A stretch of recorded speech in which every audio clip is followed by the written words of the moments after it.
क्योंकि ईशाना का बहुत बुरा हाल है। ये सब देखने के बाद दोनों बच्चे बहुत ज़्यादा शॉक हो गए हैं कि सौम्या आंटी हमारे घर के अंदर कैसे। और ईशाना देखकर समझ सकती है कि वो बड़ी है, वो समझ सकती है कि सौम्या प्रेग्नेंट है। और जब वो सौम्या को ऊपर नीचे देखती है उसे कुछ समझ ही नहीं आता, उसका बहुत बुरा हाल है। और तुरंत ही वो पूछती है, सौम्या आंटी आप यहाँ कैसे, आप मतलब कि इस तरीके से सवाल पूछती है बहुत सारे। और मंगल अभी हॉस्पिटल में ही है क्योंकि लिपिका का एक्सीडेंट हो गया था, मैंने आपको बताया था। और वो उससे देखने, उसकी फाइल वगैरह देखने, प्रॉपर ट्रीटमेंट क्या हो रहा है वो सब पता करने के लिए अभी हॉस्पिटल में ही है। और दोनों बच्चे घर आ चुके हैं। अम्मा उन दोनों को देखकर बहुत ज़्यादा खुश है।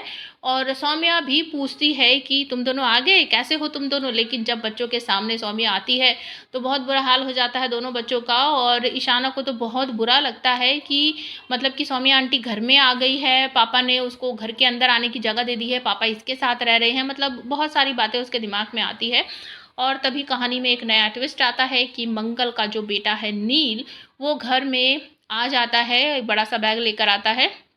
और वो सभी लोगों को एक तरह से, मे बी ये अपकमिंग एपिसोड में होगा, सभी लोग उसे देखकर चौंक जाते हैं। और अक्षत तभी कहता है कि ये तो वो गंदा नील है, ये यहाँ कैसे आ गया। और वो दादी के साथ भी बदतमीजी करता है नील।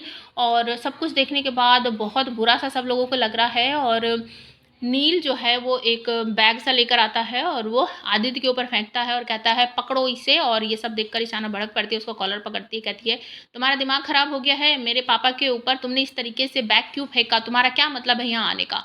तो वो कॉलर छुटाते हुए कहता है इजी इजी, तुम इतना नाराज क्यों हो रही हो, मेरा कॉलर क्यों पकड़ रही हो, मैंने कुछ गलत थोड़ी करा है, आखिर ये मेरा घर है, मैं इस घर का चिराग हूँ, मैं तो यहाँ कभी भी आ सकता हूँ, है ना पापा। इस तरीके से बोलता है और वो आदित्य की तरफ देखता है, ईशाना आदित्य की तरफ देखती है और कहती है कि मतलब पापा ये क्या बोल रहा है।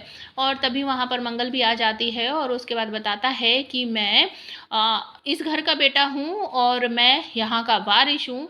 और ये सब देखकर मंगल की आंखें फटी की फटी रह जाती है, अम्मा बिल्कुल चौंक जाती है। मंगल और आदित्य बेचारे चुपचाप खड़े सहमे रहते हैं।